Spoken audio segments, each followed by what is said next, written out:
올해 65세 박차연 할머니는 일찌감치 저녁 식사를 마치셨다. 6시면 어김없이 나오는 식사에 이젠 익숙해졌다. 할머니는 올해 1월 한밤중에 점포동 거리에서 발견됐다. 노숙 상태로 추정될 정도로 누추한 모습이었다고 한다. 여기 어떻게 오시게 된 거예요? 그다음 지문 지문 찍고. 커피에다 먹고. 아, 경찰서에서 그렇게 해서 여기 오신 거예요? 왜 이곳에 왔는지, 어떻게 이곳에 오게 됐는지 가물거리는 기억 속에 자식에 대한 기억은 또렷하다. 가족분들은요? 가족분들은 딸이 있습니다. 자주 찾아오세요? 안 오니까 내가 가지. 가세요? 네. 어디를요? 시골 타고 가지. 아, 언제 가실 건데요? 내가 내려도 가고 좀 가고. 지금 누가 제일 보고 싶어요? 유강문님, 왕문님, 뭐 누가 있어야 돼. 나는 내 혼자고. 오지 않는 딸을 기다리는 할머니. 할머니는 왜 차가운 겨울 밤 공기 속에 떠돌아야 했을까?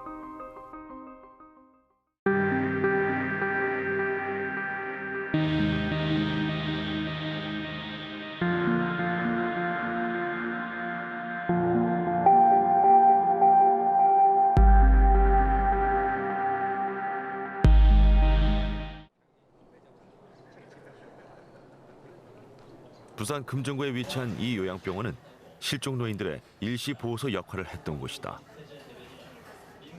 박차연 할머니는 5달 넘게 이곳에서 생활하고 계신다. 차가운 겨울밤, 거리에서 발견된 할머니에게는 아들도 있고 딸도 있지만 부양을 기대하기엔 힘든 상황이다. 결국 할머니는 요양병원을 집으로 선택했다.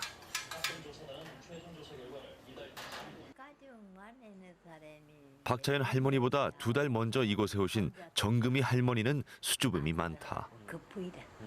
보러 오세요, 병원에? 찾아와요? 찾아와, 병원에? 아니, 내가 여 오면서 뭐 찾아오도 안 하고 저거한테 찾아가지도 안 하고 이래서 아주 안 하고. 독거 노인인데다 치매까지 앓고 계신 할머니는 발견 당시 신발도 신지 않은 상태에 악취까지 풍겼고 영양 상태도 아주 안 좋았다고 한다. 할머니의 실종 사실조차 몰랐던 자녀들은 결국 할머니를 요양병원에 입원시켰다. 누가 제일 보고 싶어요? 다 보고 싶지요. 다 식구가 다 보고 싶지. 오래 안 봤으니까.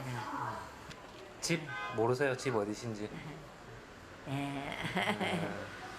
아이 그렇게 순해갖고 너무 되게 순하네. 우리 아들들도 순한데. 흐린 기억 중에서도 자식에 대한 기억만은 뚜렷한 할머니는 여생을 이곳에서 보내야 한다. 박차연 할머니도 정금이 할머니도 거리에서 길을 잃고 헤매다 일시 보호소로 들어오신 경우다. 이처럼 실종 노인으로 신고되어 일시 보호소로 들어온 노인은 2010년 들어 4월까지 총 22명에 달한다. 경찰청 182 센터에 따르면 전국적으로 60세 이상 노인 실종자는 2005년부터 2008년까지 해마다 평균 4,200명 이상 발생하고 있다.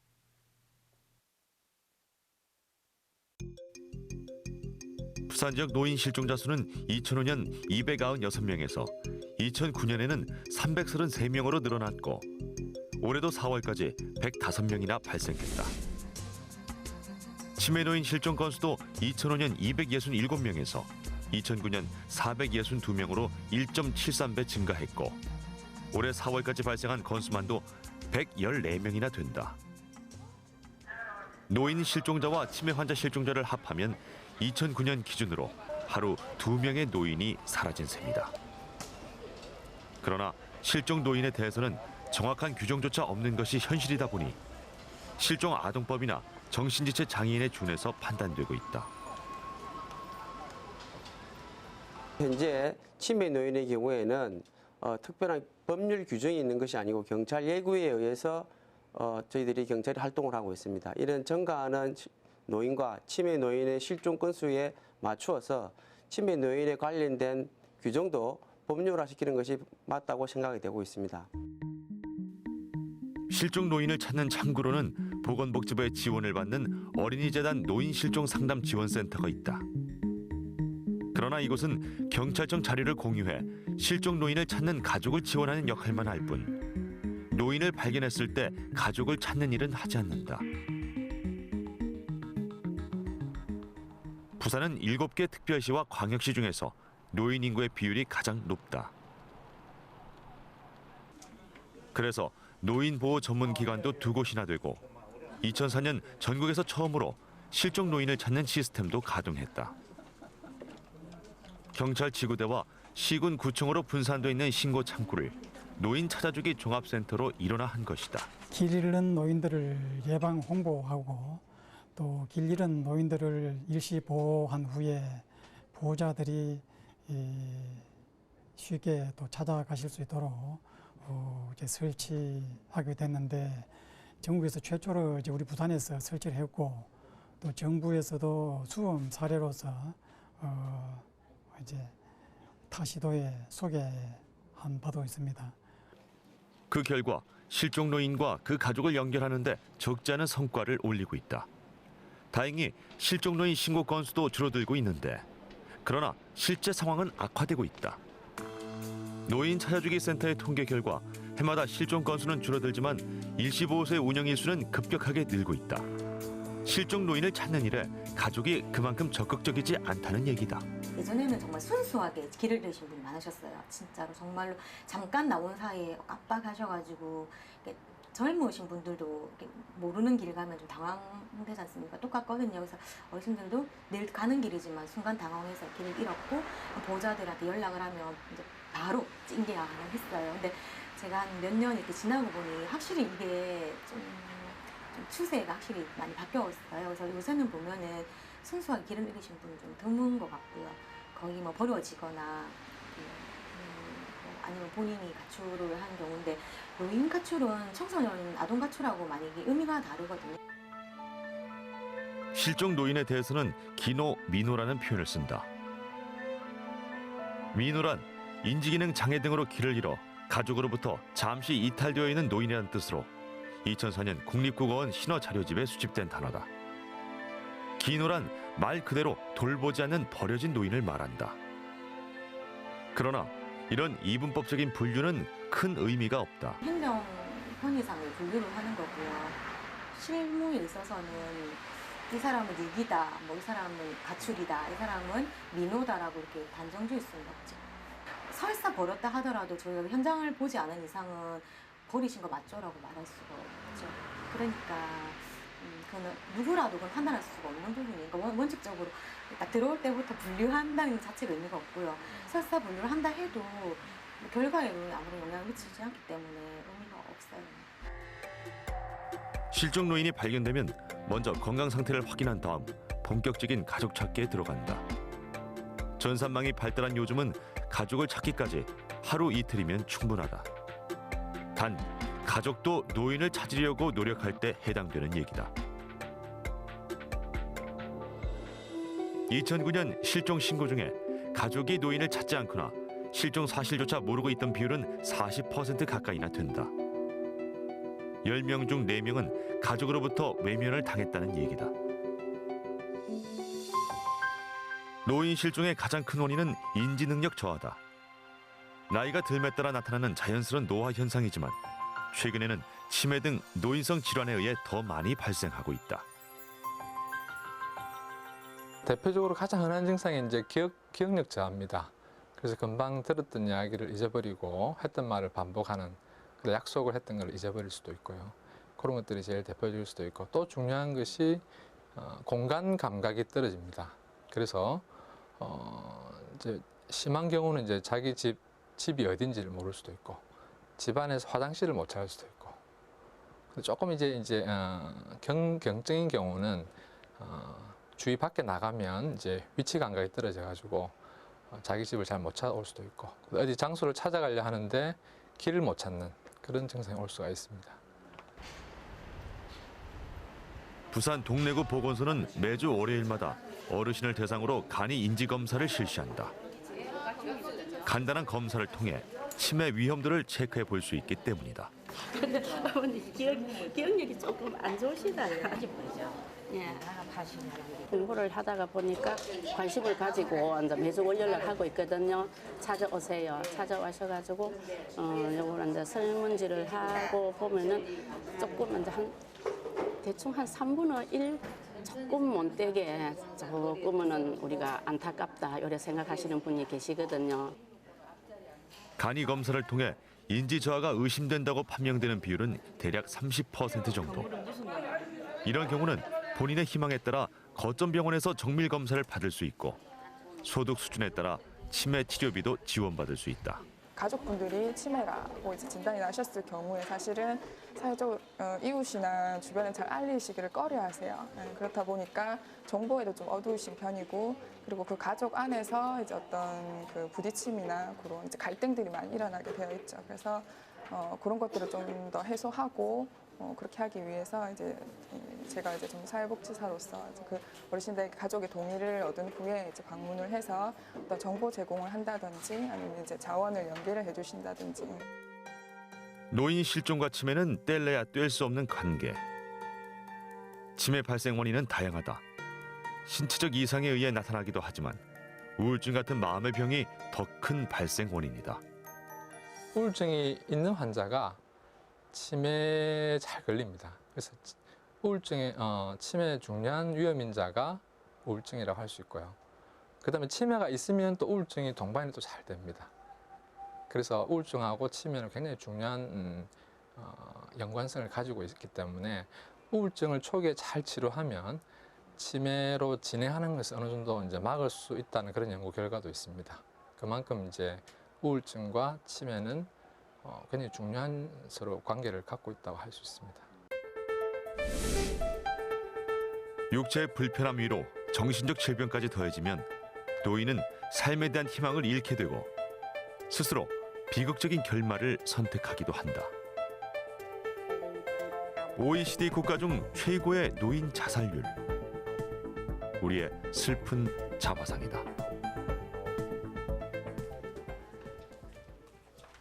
실종 노인이 가족에게 인계되는 날은 노인 찾아주기 센터에 화색이 도는 날이다. 그 동생 집에 간다고 하더니 그 아파트 이름을 잊어버렸어요. 그래가지고 못 찾아갖고 왔다 갔다 어떤 아줌마가 날라고 경찰서로 데려다 주고 경찰서로 또 일이 데려다 주고 그래가지고 왔어요. 다행히 할머니는 신분증을 가지고 있어서 쉽게 가족을 찾을 수 있었고 단 하루 만에 가족 품으로 돌아갈 수 있었다. 참 다행스러운 경우다.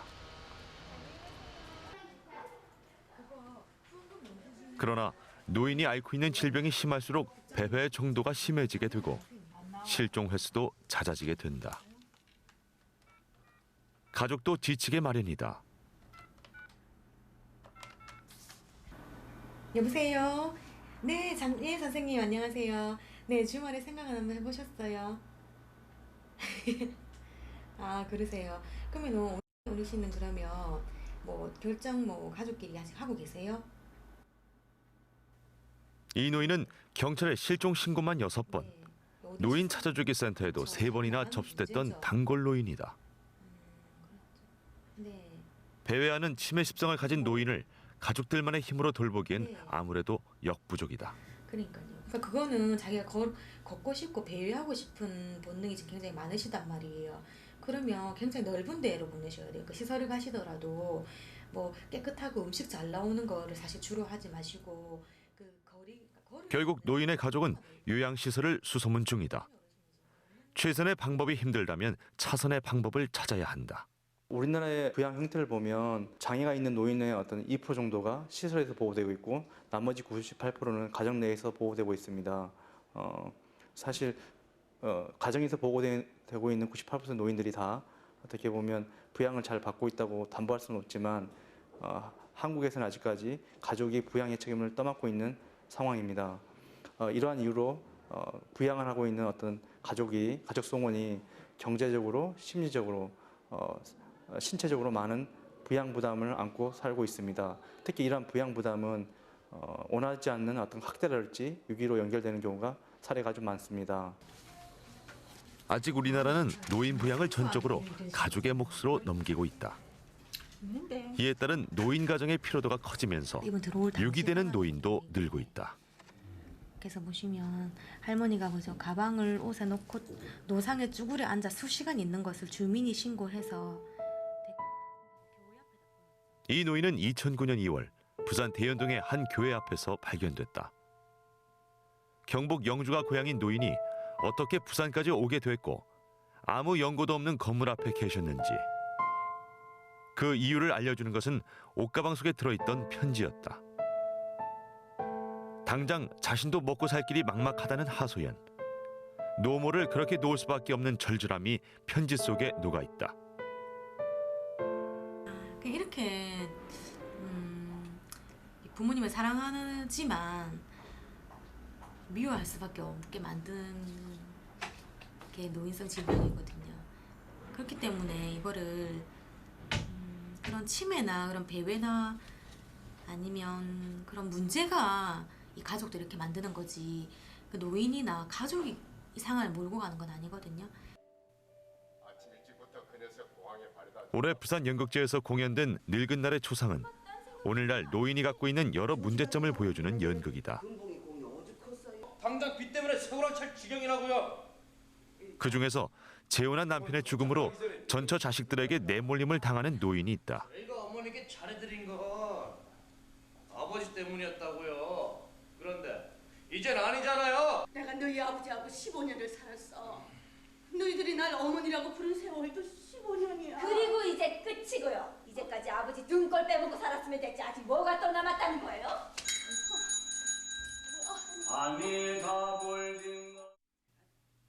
결국 빈털터리로 노인은 쫓겨나고 만다. 약간의 과장이 더해진 연극이라지만 이런 노인 학대 사례는 실제 우리 주위에서 일어나고 있는 일들이다. 이렇게 살면 뭐래? 난 살고 싶지도 않아. 노인학대라 어르신의 인권이 침해당하는 모든 행위, 말 그대로 물리적인 행위이든 어르신의 정서적인 부분까지도 다 포함하는 걸 노인학대라고 할 수 있습니다.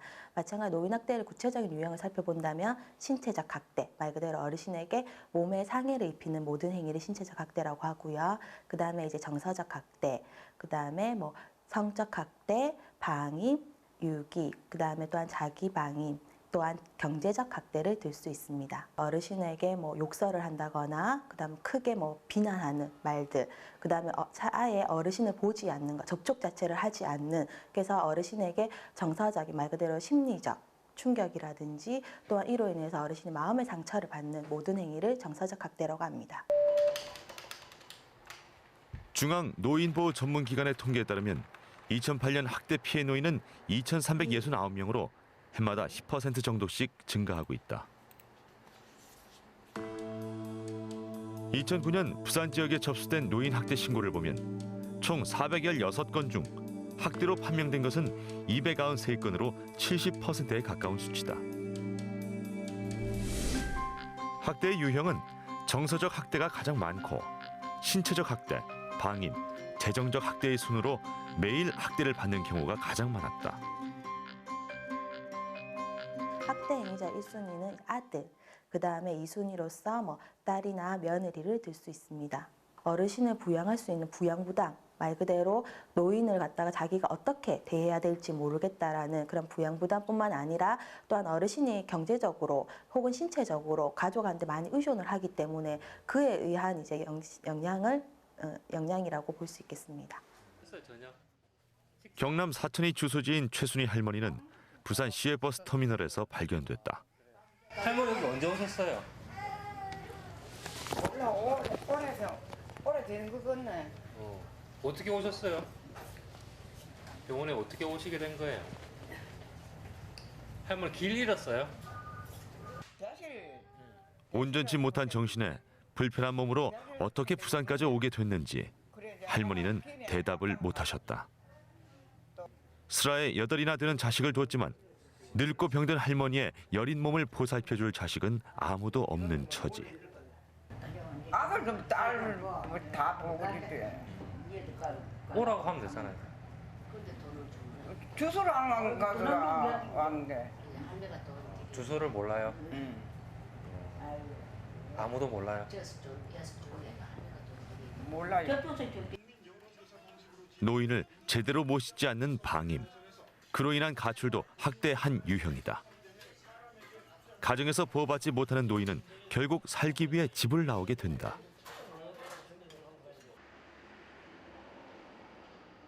여든이 넘은 김종순 할머니는 아들과 딸이 있음에도 혼자 몰래 숨어 살다시피 하고 있다. 항상 불안해 아저씨. 예. 찾아올 위인까지는 못 되지만은 그래도 사람이 어떻게 될지 몰라가지고 내가 이제 살면 얼마나 살겠습니까? 몇 년이나 살겠습니까? 생활력이 약했던 할아버지는 툭하면 할머니께 욕설과 폭행을 했다고 한다. 가정폭력은 대물림됐고 할아버지가 죽고 난 후 이번에는 아들이 공포의 대상으로 변했다. 상습적인 폭언과 폭행은 생명의 위협까지 느끼게 할 정도였다.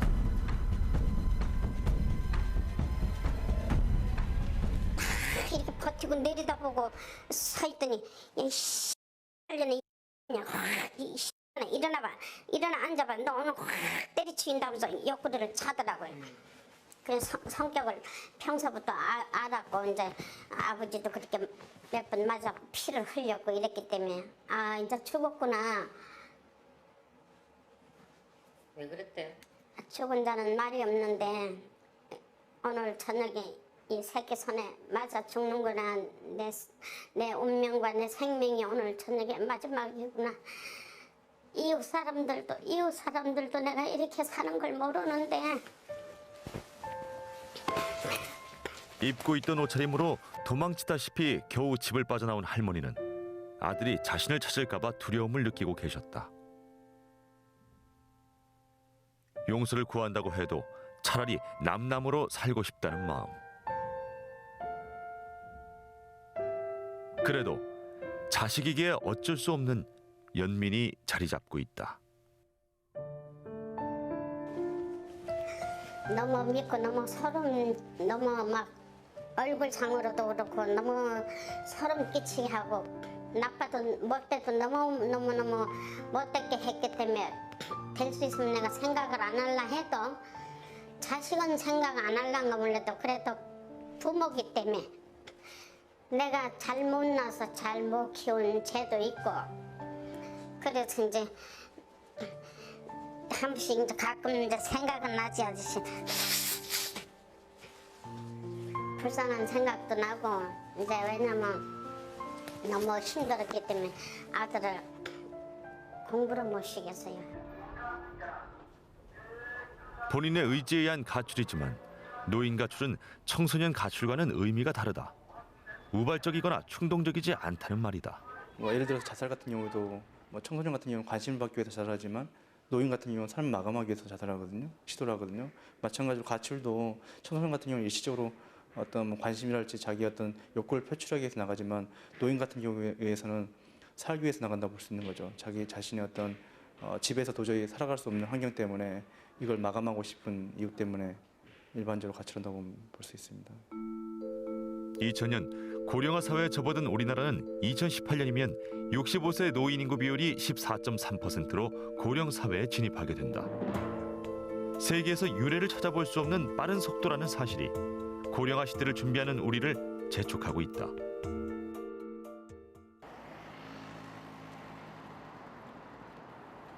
주말 도쿄의 스가모 거리는 노인들로 넘쳐난다. 노인의 하라주쿠로 불릴 만큼 인기 있는 거리다. 양쪽으로 들어선 가게들은 노인을 위한 여러 물건을 팔고 있고 노인들은 한가롭게 쇼핑을 하거나 구경을 하면서 시간을 보낸다.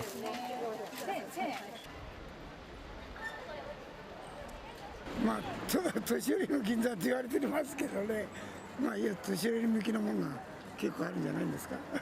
実際にいらっしゃるのはどれぐらいによくいらっしゃる？月一遍は来てます。ブラブラ結局抜き地蔵ってありまして、それがまあなんかその病気にいいとかそういうお参りするとなるとかっていう言い伝えがあるんで、まあとりあえず来てます。月に1回ぐらい来ます。はい。こちらにいらっしゃるって何でなんですか？なんか親しみの持てるような街、そんな感じがするから面白いですね。年取るにつれてなんとなく面白くなるみたいな感じ。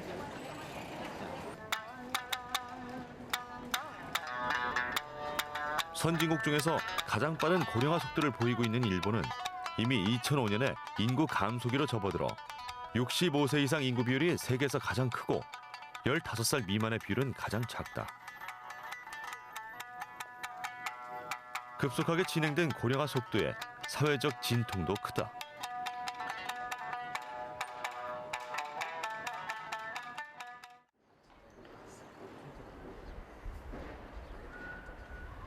도쿄 도심에서 차로 1시간을 달리면 치바현 마츠도시 토키와 다이라 단지에 도착할 수 있다.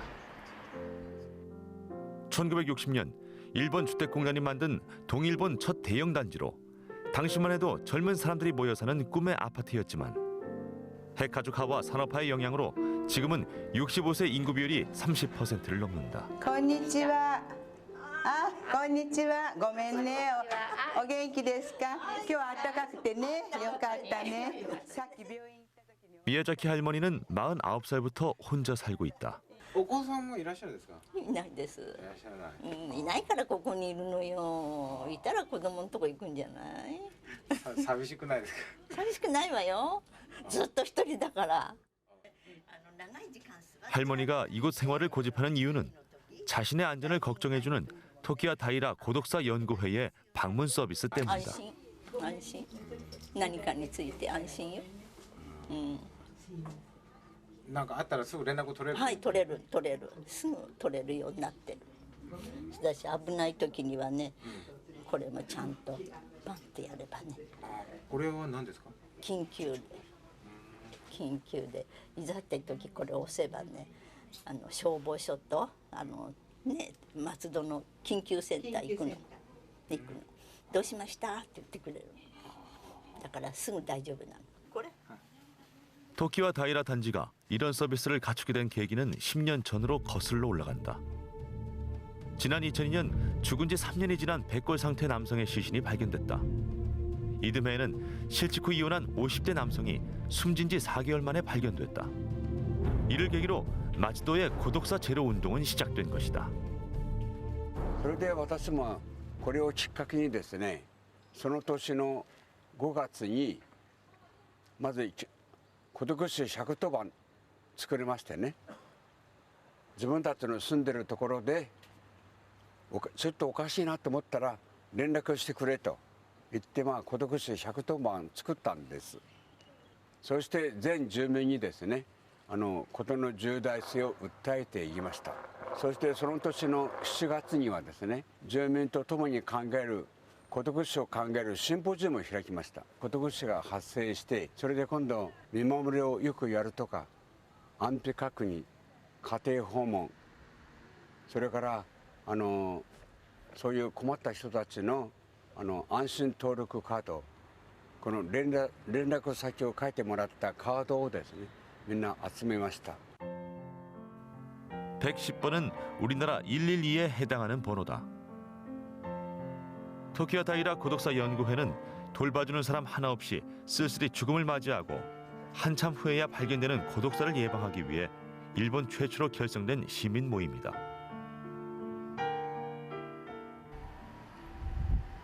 고독사 제로 연구회의 가장 중요한 업무는 아파트 단지 순찰. 오랜 기간 베란다에 빨래가 그대로이거나 우편함에 우편물이 계속 쌓이면 직접 방문해 안부를 확인한다. 一番あれしてるのは見守り活動です。それは各ご家庭を高齢者の私の担当しているご家庭を何軒か回ってお元気ですかっていう感じでお伺いしておりますが、それであとは日頃は通りすがりに自分のところの担当しているところはどなたが住んでるか大体頭の中に入っておりますので、ベランダ側から昨日と同じ洗濯物が干してあるなとかどうしたんだろうとかっていうことと、あとはポスト玄関のポストがいっぱい溜まっているかっていうことを確認1週間に1回ぐらいの割合なんですけれども確認しております。 고독사 연구의 힘만으로 부족한 부분은 주위의 도움을 받는다.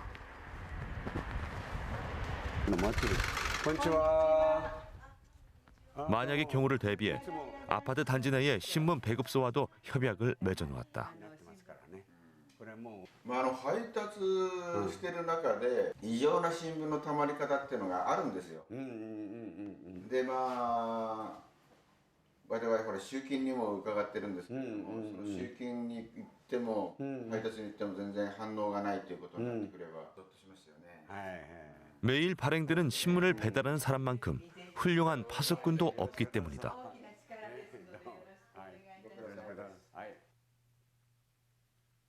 홀로 사는 생활은 여성보다 남성이 더 힘들다. 이혼 후 혼자 살고 있는 오오쿠보 할아버지는 5년째 이곳에서 살고 있다. 50년 가까이 담배를 피워온 까닭에 폐암까지 걸려 다음날 아침 눈을 뜰 수 있을까 늘 조마조마한 마음으로 살고 있다. いつも寝る時に朝目が覚めるかなと思ってでそこの何いやいやそこのドアの鍵ねロックしないで鎖にしてあるでいつでも入ってこれるでしょでそこも開いてるから一人だからね新聞たまれば声かけてくる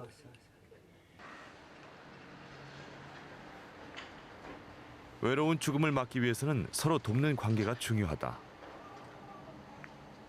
그러나 콘크리트 벽으로 단절된 아파트 생활에선 바로 옆에 사는 이웃도 모르는 경우도 많다.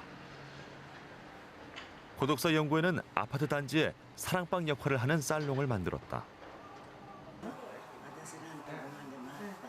2007년 4월 문을 연 이곳에는 하루 40여 명이 찾는다. 이웃과 수다도 나눌 수 있다. 고독사를 막을 수 있는 가장 좋은 예방책은 서로에 대한 관심이다. 私にこの中の団地じゃないの。ここちょっと離れたところに住まいがあって、そこでぐるっと回ってご覧の通りさ、この欅通りね、向こうの桜通りとか木のあるところからこれぐるっと回って、だからこれで途中でちょうど一服するのが快適。こちらにいらっしゃるとなんか寂しいとかそういうものがなくなるんですかどうですか。まあ寂しさっていうのはね、もともとそんなに、感じないですけどね。でも年取ってだんだん寂しいもんだよね。先が分かってるね。もう宇宙には行かれない。そうです。上で気候をやってますので、1週間いっぺんは必ずその他に間にこういうふうにみんなと一緒におしゃべりしながらお茶を飲みながら結構遊んでます。そうですね、お家の中のこととかお友達のこととか趣味のこととかそれぞれ違います、お客さんによって。はい、ほとんど一人暮らしの方が多いんで、お家で一人でいるよりはここでお話しし合った方がいいんじゃないですか、お友達として。 고독사 제로 연구회의 적극적인 활동으로 도끼와 다이라 단지의 고독사 발생 건수는 많이 줄어들었다. 또 같은 고민을 안고 있는 다른 지자체에도 영향을 줘 고독사 제로 운동을 일본 전역으로 퍼지게 하는 성과도 얻었다.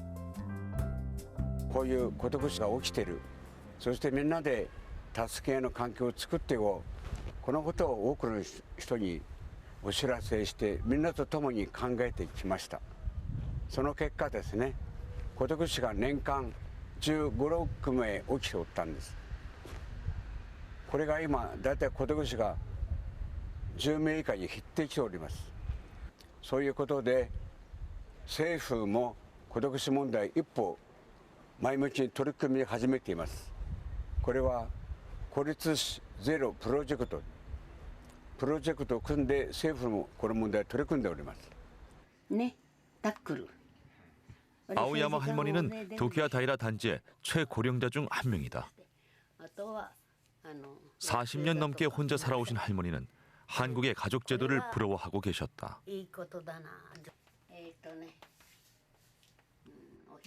昔と今は逆になって、お母さんが来て家族制度を壊したでしょ。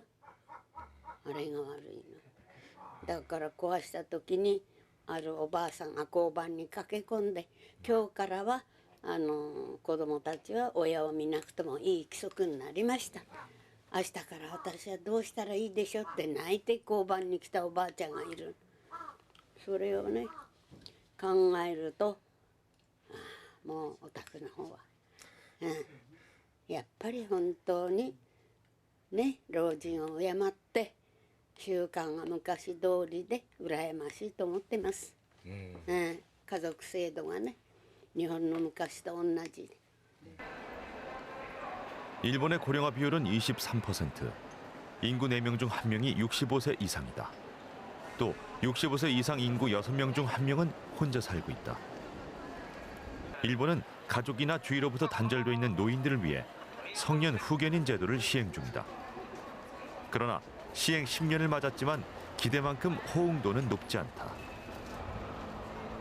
欧米の先に成年後見制度が改正されている国々では約全人口の 1% がその成年後見制度の利用者数だろうというふうに言われてますが、我が国は1億2000万人です。そうすると120万人の利用件数があってしかるべきだというふうに思われますが、実際この10年間の累計件数が20万件を満たない数字です。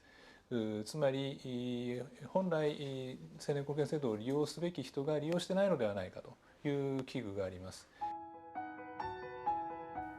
성년 후견인 제도의 큰 목적은 재산 관리와 신상 보호다.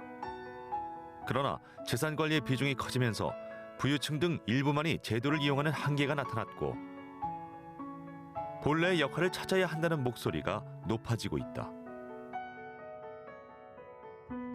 後見人の執務の在り方として、ですが、成年後見事務は単なる財産管理ではなく、本来の目的はその方が生きがいのある生活をしていくために私たちがサポートをしていくというものです。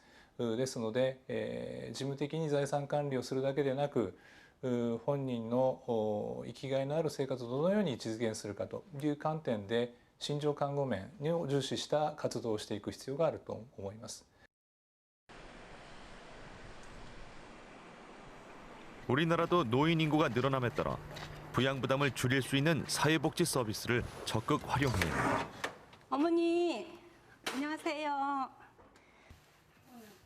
2008년부터 시행되고 있는 노인 요양보험 서비스는 그동안 가정에만 맡겨왔던 노인 부양의 문제를 사회적 연대 원리에 따라 정부와 국가와 사회가 함께 부담하는 제도다.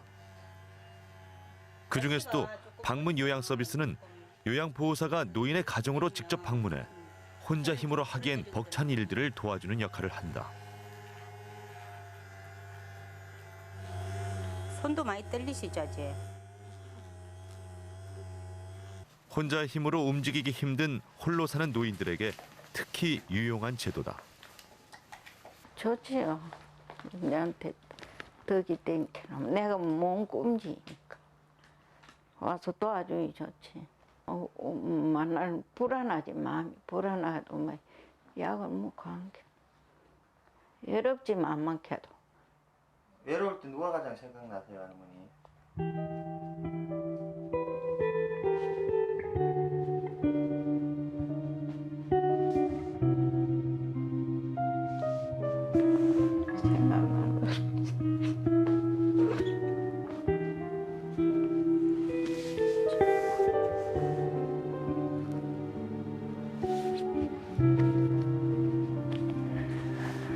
생각하면 와요.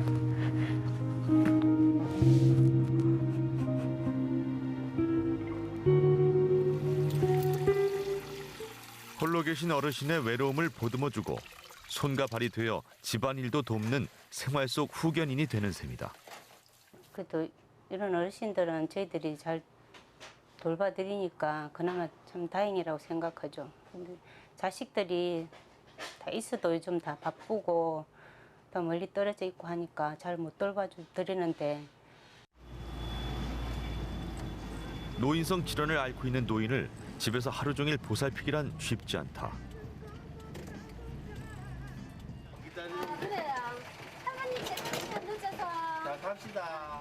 주간 보호센터는 낮 동안 노인을 시설로 모시고 가서 보살펴 드리는 것으로 노인들의 어린이집 같은 곳이다. 할머니 많이 기다리셨죠?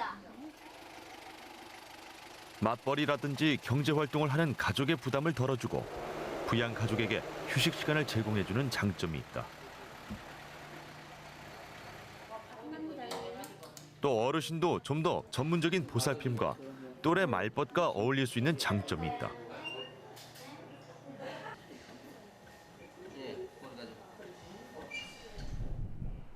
가정에서의 부양에 한계가 왔다면 좀 더 체계적이고 안전한 보호를 받을 수 있는 시설로 모시는 것도 긍정적으로 검토해 볼 수 있다.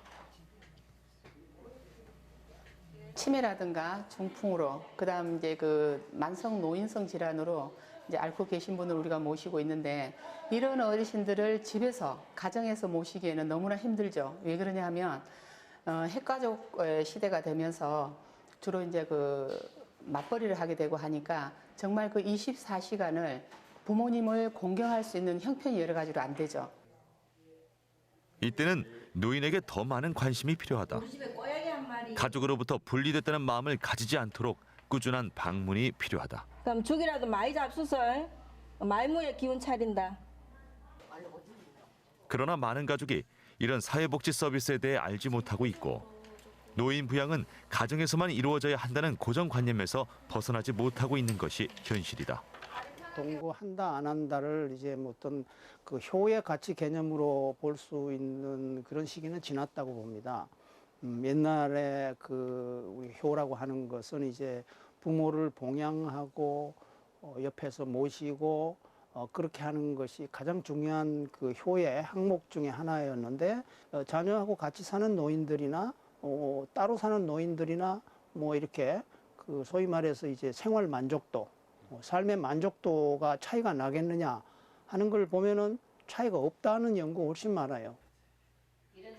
부양받는 노인과 부양하는 가족 모두에게 스트레스가 덜한 방법은 무엇인지 냉정한 고민이 필요하다. 부양 대상자인 노인부터 소극적이고 수동적인 이미지에서 벗어날 필요가 있다. 지금 현재 노년을 살아가고 있는 많은 노인들은 역할 모형이 굉장히 의존적인 노인의 역할 모형을 많이 보아왔습니다. 그래서 내가 노인이 되면 당연히 자녀가 나를 부양할 것이다 라는 어떤 기대감이 있지만, 실제로 지금 현대 사회는 상당히 많은 변화를 하고 있습니다. 많은 노인들이 그러한 어떤 전통적인 효를 기다리고 있고, 또 그러한 어떤 효가 수행되지 않을 때 많은 불만을 토로하게 되는데, 실제로 우리 사회가 변화하는 만큼 우리 노인들도 스스로 이러한 어떤 효에 대한 새로운 어떤 의식이 필요하지 않을까 생각합니다. 질병과 빈곤, 고독과 역할 상실의 고통 속에 세상을 떠도는 노인들. 실종 노인을 찾는 곳이 전국에서 부산밖에 없다는 것은 우리 사회가 노인 문제를 인식하는 수준을 단적으로 보여준다. 예전에는 이게 노인 순수 실종 노인의 문제라고 봤으면 지금은 표면적으로는 뭐 실종, 가출, 뭐 기노, 민호지만 그 이면에는 가족 문제가 엮여 있기 때문에 단순히 그냥 그 노인만 찾아서 뭐 해결이 될 건가, 뭐 인프라를 구축을 해가지고 그냥 실종자를 빨리빨리 찾을 수 있게 뭐 인프라를 만들고 법을 좀 개정하면 되지 않을까는 제가 봤을 때 좀 근시안적인 것 같고요. 결국에는 이거는 노인 독거 노인이나 아니면 노인 가족 문제 이런 거를 다 해결을 해야 근본적으로 해결이 되는 것 같아요. 그래서 좀 노인은 하루아침에 되어버리는 것이 아니다. 노인이 되는데 필요한 것들을 가르쳐주는 사람도 없다. 수많은 시행착오 속에 스스로 터득하는 것이다.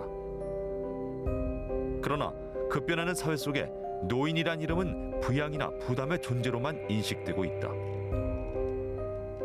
노인이란 이름으로 얻는 대가치곤 너무 가혹하지는 않을까.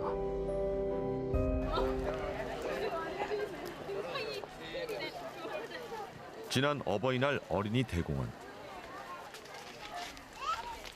해마다 이맘때면 노인에 대한 인식을 바꾸기 위한 효사랑 캠페인이 펼쳐진다.